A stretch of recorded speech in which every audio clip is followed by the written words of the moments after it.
Greetings, I am Jilma Clark Shackelford, Realtor with Grow Local Realty. I'm here today to visit with Terri A. Simmons. She's a CPA and accountant here in Roseville. And I'm looking forward to this conversation. I think it's something that we could all use, especially this time of the year. Join me. Well, hi there. Hey, Terri. Hey, how you doing? Jilma Shackelford. That's Terri Simmons. Nice Okay, to meet you. nice to meet you also. You have a lovely place here. Oh, thank you, I thank enjoy you. it. That's probably where I see that. There's Great. my conference room in here. Very It's got a nice. different little feel to it. A little bit more me. But we just want people to feel comfortable. I used to have a big old conference table in here, and it was just kind of bored feeling. And I was like, that's not me. So we changed it up probably a couple of years ago now. So it's a little bit Okay. more inviting. It is. It is. We Very think nice so. and colorful. And then this is just my office where all the magic happens. This I is the cleaned it big- up a little bit, but I hear you. Nice. yeah. Who's the artist? Nobody. Okay, the little kids. Oh, those are my kids when they were Okay. little. But yeah, so when we were at some kind of fair or something like How that. old and are did they? it. My son is 28, and my daughter's 22. Oh my! I don't believe that. I don't believe it. I know. I know. Okay. And this is just another office. She's out today, but this is just another office. This is one of my. She's my office manager, and she does taxes too. This office is our bathroom. Okay. Okay. You'll have plenty of And space around yeah, here. we Hi, sure do. ladies. And there's a couple. This is Desiree, Hey, and Desiree. she's my staff accountant. And then this is Okay. Miss T, also known as my mom. Hi there, you mom. Okay, yeah. And Allison, like I said, she sits up front, but she is my tax admin, and she gets all the people coming in and things like that. So Okay, great. Hey, Terri, thank you so much for allowing me to come in today Well- and pick your brain, and also for you to share with the people of Raleigh and wherever they are. Raleigh, Roseville, Wake Forest, but just the surrounding area, well, anywhere really. It's that time of the year where taxes are due, and there are a lot of things that might go into taxes, and also just daily living. So I would like for you to really just try to share some of the things that you are doing with your tax service. okay. Well, first of all, I just want to thank you for coming to see us. You know, we're people think that Roseville is so far, but we're really not far. We're just on the outskirts of Raleigh, so I do appreciate you thinking of me and coming Right. out this way. So, again, thank you. Oh, you're welcome. But yeah, I've been here here in Roseville with my practice here for 16 years now, and we do taxes. This is one of our busiest time of the year, but we also offer a plethora of other services. We do bookkeeping, accounting, payroll. We do financial planning as well for our businesses, and we just really try to just educate. I feel like there's a lot of people out here who feel like they can do their taxes and things, but what the good thing about coming to a lot of CPAs and people that specialize in this is we specialize in the exceptions to the rules. Okay. What a lot of people see out there, it's like the basics, but there's always exceptions to everything, and so we specialize in that. With stuff that you can't just Google online. That's where our expertise comes in when preparing the taxes. And as far as being a CPA, we do more than just taxes. Right. We consider ourselves to partner with our clients, and it's an investment. Like anything, when you're partnering with somebody, you want to find out, what they can offer. And like I said, we don't just give you tax advice. We're going to give you things that's going to be able to apply to your life. Budgeting.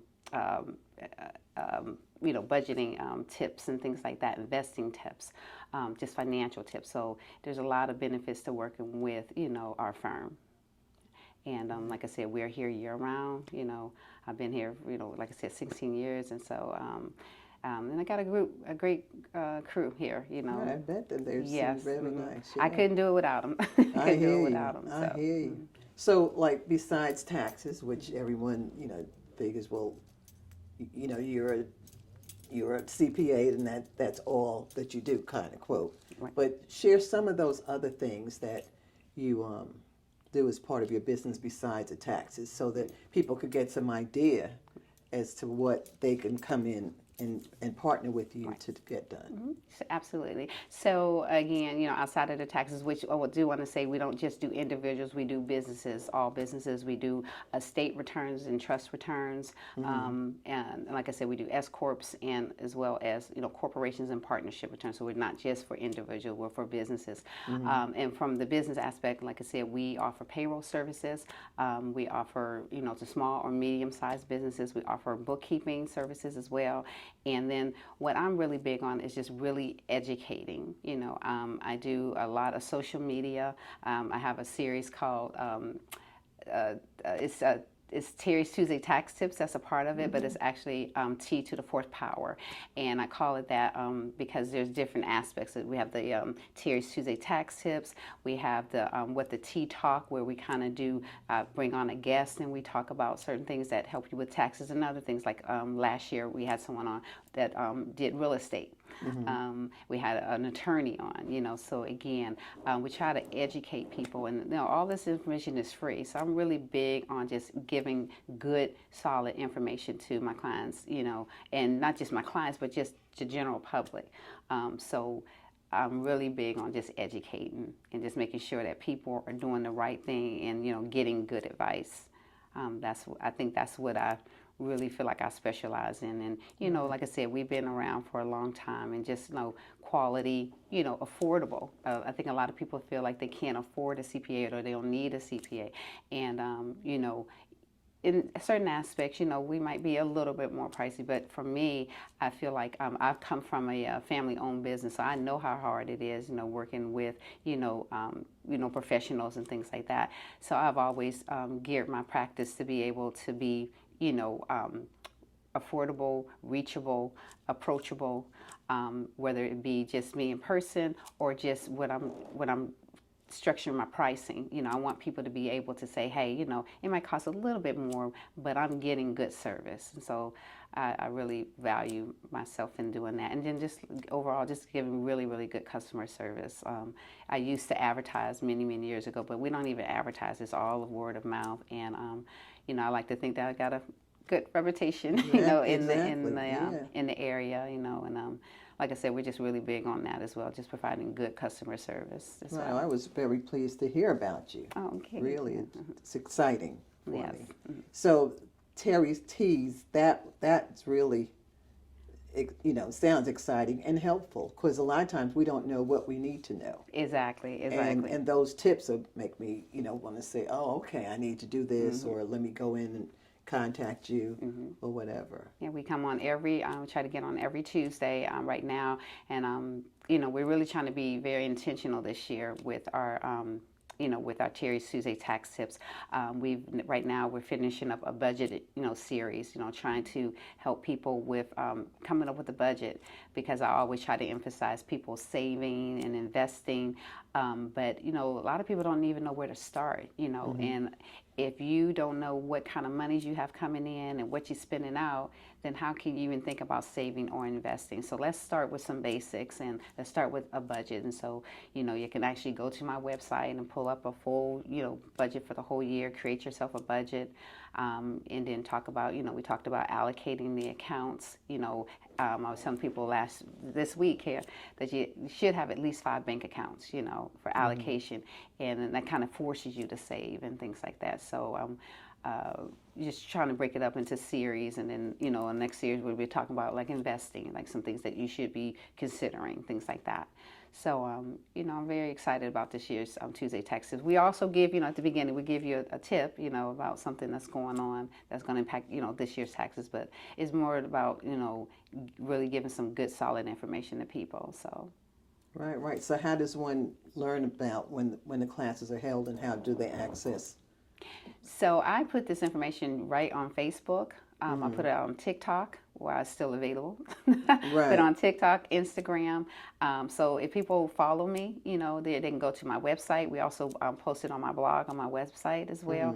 But like I said, I put it out there on, on Facebook first, and then it floats over to the other social medias. I also put it on LinkedIn as well. So we're on all, platforms of the social media.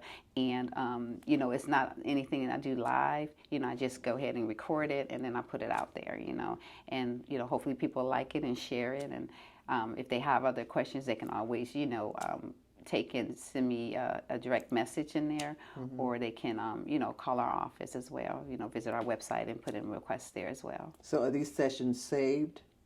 Yes. Okay, Yep, good. they're So saved. they can, if they've missed some of the others, they can go, oh, that's They great. can go to my website, and then if they go to Terry's blog, then they'll see them on there.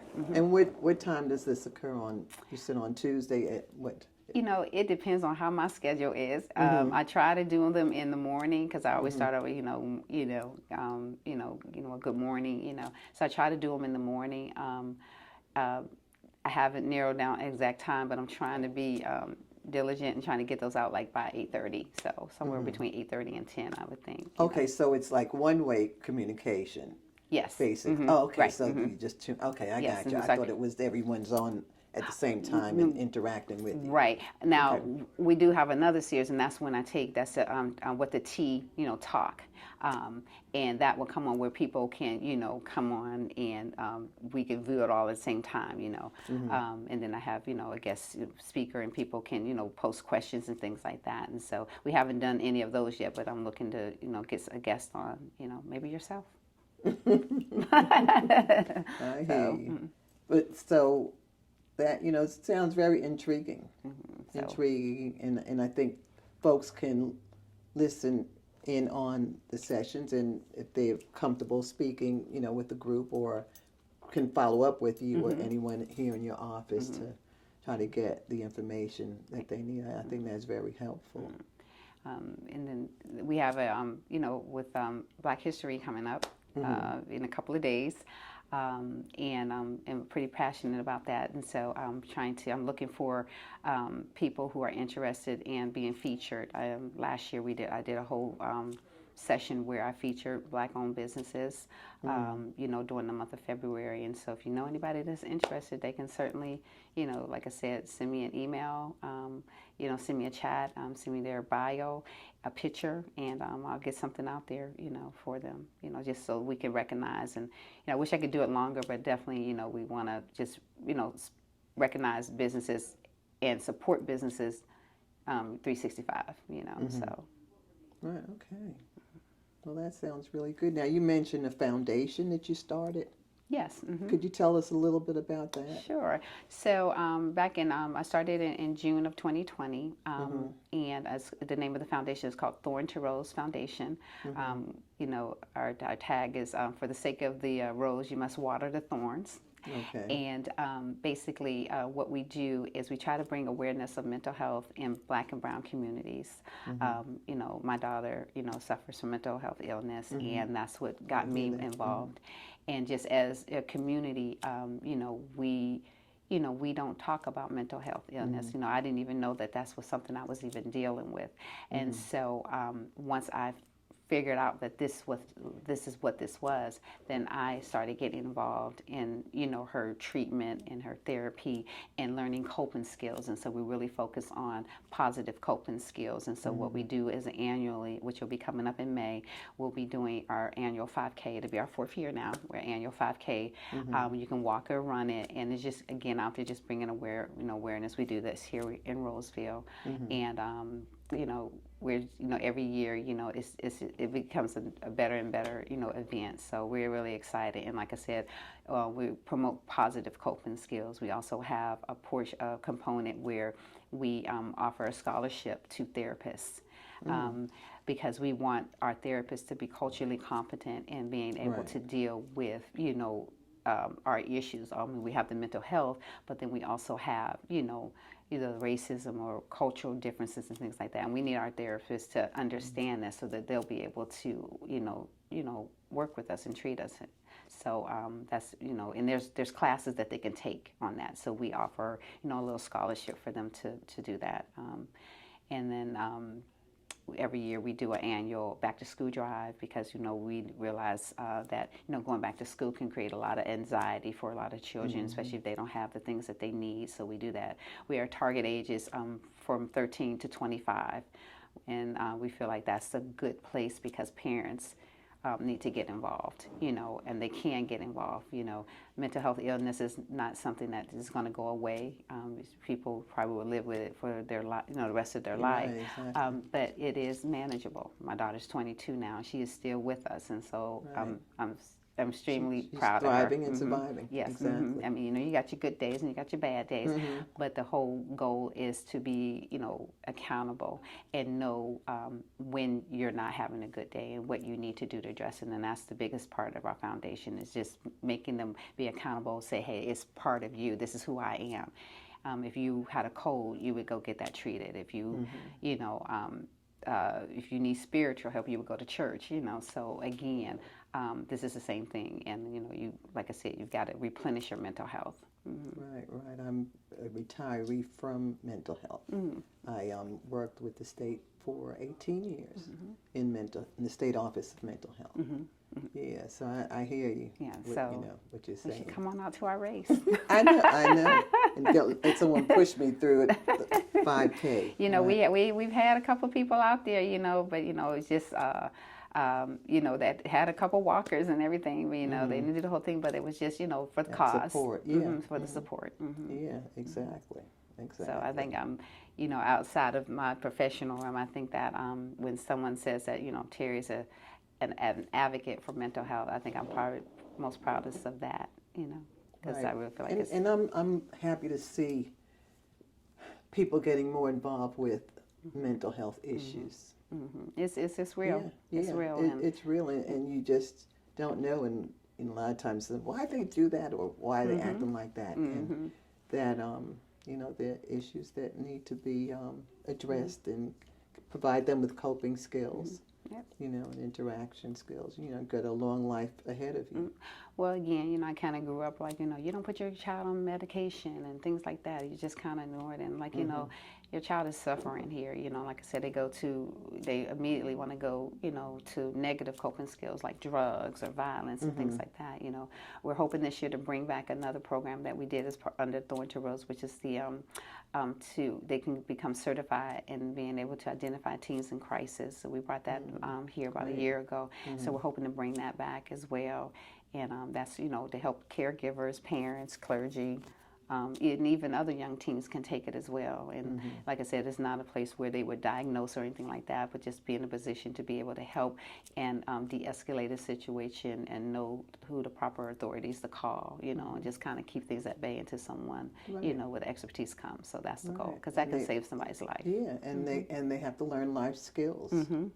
Because even the folks that aren't having mental health issues, we have to, it's a challenge to us. Oh, absolutely. Yeah, I mean, you've got to learn, when to step back, who you need to call. A lot of people call may call the police, and that's probably not who you need to call.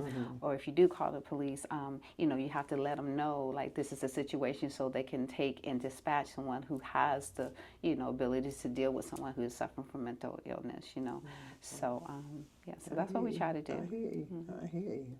Well, I appreciate you spending time. All of this is such good stuff. Oh, thank you again. It really is. Thank you. Thank you for coming out. Like I said, I don't know how far you had to come. Yeah, well, my husband's from Wake Forest. Okay, I just didn't know. I just didn't know that you were here. Yeah. But I'm glad that now I know. Okay. So I can share that with it. Let me ask you this: as far as realtors are concerned, do you do anything special with them, or do you kind of provide them information like what they should or should not do as far as throughout the year, and what their normal living, but also their spending, or is kind of guiding them as far as with some things that they should do or not do? Right. Do you provide anything like that? One of the biggest things that we do for our realtors is helping them determine when they should be, taxed differently. We have a lot of realtors who are LLCs, but they're single-member LLCs, and so they are, doing Schedule Cs. But, there are opportunities where they may be able to save in taxes by being taxed as a S Corp. And so I usually provide them guidance in that, like when is a good time to switch over, to that. So I think, as far as like the expenses and things, I think that's pretty for the most part, it's pretty standard, what you can deduct as far as expenses. But the biggest thing is for us is trying to help them save in taxes, because at the end of the day, you are your business, and there's not a whole lot of deductions for you unless you have staff and things like that. But there's not a whole lot of deductions for you. You can deduct mileage and things like that, or maybe possibly your car. But the expenses are pretty straightforward. And so what we look at is like, when should you be looking to switch over to being taxed as a different entity so that you can save in taxes? So that's where I help a lot of realtors at. Okay. And I typically say, you don't want to switch being taxed over to an S corp until your net income is reached at least $50,000. Once it's reached the net income, not the gross, the net income is reached about $50,000, then we want to start talking about maybe being taxed a little bit different. And I also tell them, just because, some people will say, well, I'm still coming out of pocket the same amount of money. I said, well, the goal is to save you in taxes. That doesn't mean that you're going to necessarily have more cash flow, because I want you to take that money that you're saving in taxes and invest in it, whether it be into a retirement, some kind of 401k, some simple, and this, by saving taxes, will give you that money to do do that. So that's what I really help a lot of our realtors with. Okay, well, I'll share that in my office and see, I know that came up in some of our conversations, so I'll definitely share your information also. But Terri, hate to go, but have to go. Okay. Appreciate it. Thank you. All right. And thank you. We will see each other again. Yes, very soon. absolutely. Like I said, we got to get you on my show.